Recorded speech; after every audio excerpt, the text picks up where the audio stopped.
Despite having $325 billion in cash, Warren Buffett has been doing a lot of selling of stocks. Despite that, he's doing some buying too. So what's he buying? Let's have a look. As you can see, this is from his latest filing. And at one point, Apple was 50% of Berkshire's equity position, and he sold a lot of it. So it's about a third now. And as I said, he doesn't need the cash, so you should be paying close attention to what he's selling and what he's buying now. And you can see he sold Bank of America. So with interest rates going up, that might be a good call. He's added to Occidental, which we talked about in another video. VeriSign is the company that has the .com domains and it registers them, and Sirius is a satellite company.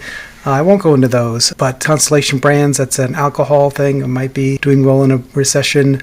Domino's, this is an interesting one, Pool Corp. So Pool Corp does the chemicals for people's pools, and it tends to be bought by the pool servicers, not the DIY crowd.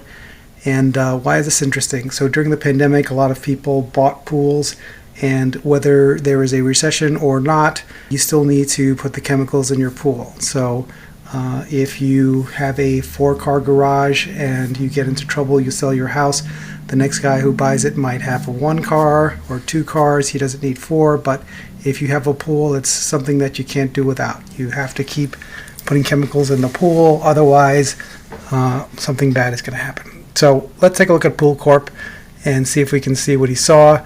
And I will mention that sometimes it's good to look at competitors in the space, sort of who they service to, who competes with them, and maybe get some ideas here. So during the pandemic, you will see that this shot up in price because everything that was associated with the pandemic, people staying home, building pools, that tended to go up. So it got as high as $570, and then it went down to a more reasonable price, and it's trading at 30 times earnings, which is a little high, but if we look at the financials, maybe we'll see something interesting. So trading at about 13 billion, 14 billion if you include the debt, so not a lot of debt, something that will likely do well in a downturn, because if you don't have debt, it's hard to go broke if you don't owe anyone any money. Price to sales, EV to EBITDA.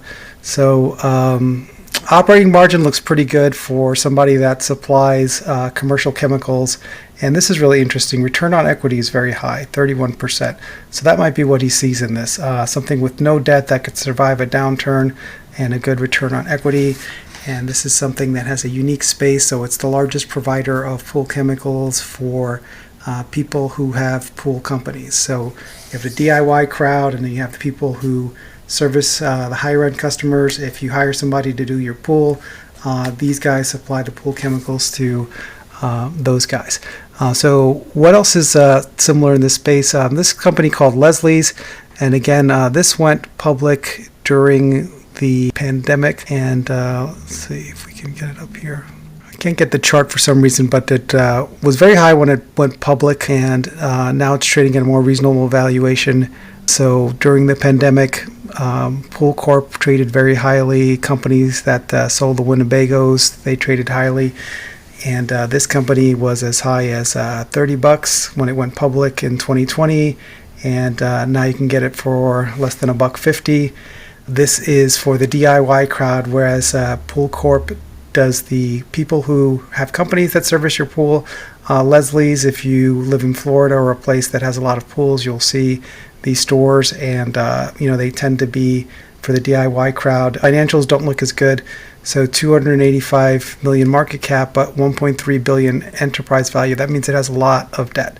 It has a lot of debt. So whereas Pool Corp had almost no debt, this one has a lot of debt and might be in trouble if we hit a recession.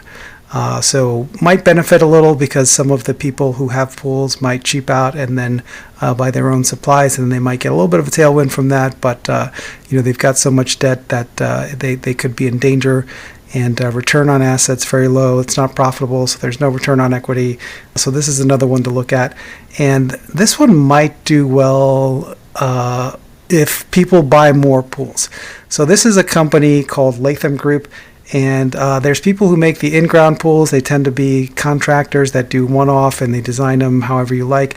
And this makes fiberglass pools that kind of drop in, and they're like off-the-shelf suits. So it's a lot cheaper, $780 million. And then during the pandemic, you could see it was high as 32, went down. And within the past year, it's done pretty well. So if you look at the past year, it's up 150% because they seem to be selling more pools to people than before. So I think people had given this up for dead, and it seems to be doing well.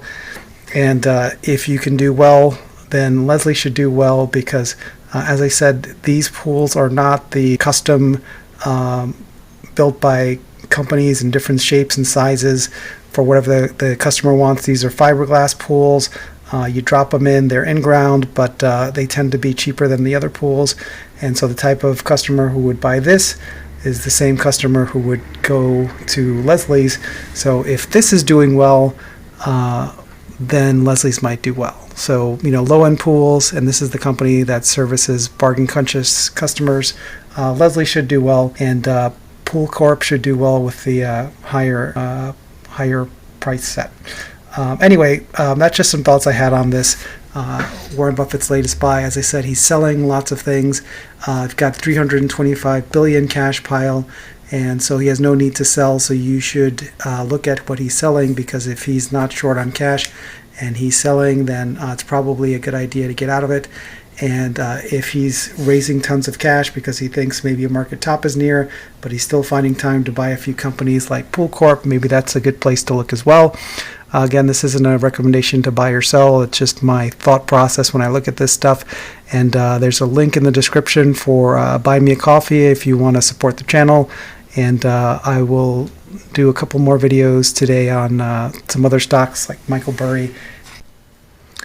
So as we mentioned before, despite having no need for cash, Berkshire keeps selling stocks, and they currently have $325 billion in cash, which is the largest amount they've ever had. And despite all that cash, they are still selling off shares. So some people think he's calling a market top.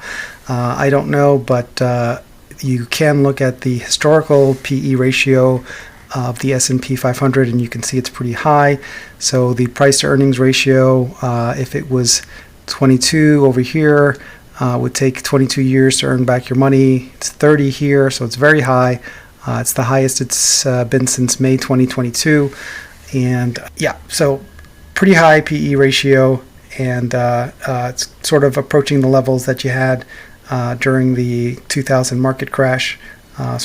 Exceeding those levels, and that tends to vary obviously with interest rates. When interest rates started to get cut from 81 to 2000, that's when you had that big bull run, and then interest rates went up and the market corrected. And after the great financial crisis in 2008, everything tanked, and then they started cutting interest rates again, and then you had a 10 or 11 year bull run.